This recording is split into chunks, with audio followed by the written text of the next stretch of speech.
కొద్ది రోజులుగా ఎడతెరిపి లేకుండా కురుస్తున్న భారీ వర్షాల కారణంగా ములుగు జిల్లాలో పరిస్థితులు ఆందోళనకరంగా మారాయి. ఎగువ ప్రాంతాల నుంచి భారీగా వరద నీరు చేరుతుండటంతో గోదావరి నది ప్రమాదకర స్థాయిలో ప్రవహిస్తోంది. దీంతో నది ప్రవాహక ప్రాంతాల్లోని అనేక గ్రామాలు జల దిగ్బంధంలో చిక్కుకున్నాయి. ముఖ్యంగా వెంకటాపురం, వాజేడు మండలాల్లోని లోతట్టు ప్రాంతాల ప్రజలు అప్రమత్తంగా ఉండాలని జిల్లా అధికారులు హెచ్చరికలు జారీ చేశారు.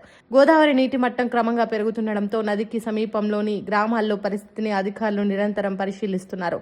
రెవెన్యూ, పోలీస్, విపత్తు నిర్వహణ శాఖల సిబ్బంది అప్రమత్తంగా ఉండి సహాయక చర్యకు సిద్ధంగా ఉన్నారు.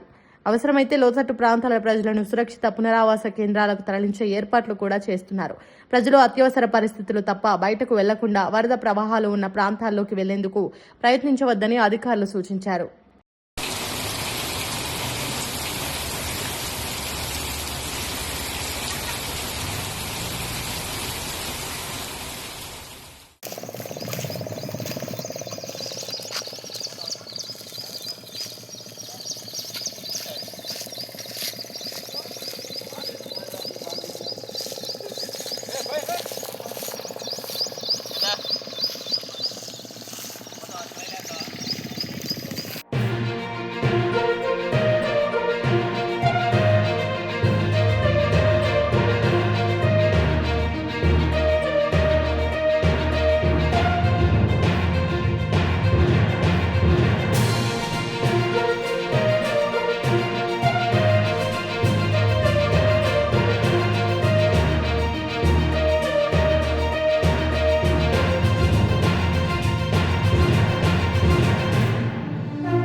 లైక్ చేయండి, షేర్ చేయండి, సబ్స్క్రైబ్ చేయండి. మరిన్ని వీడియోల కోసం బెల్ సింబల్ పై క్లిక్ చేయండి.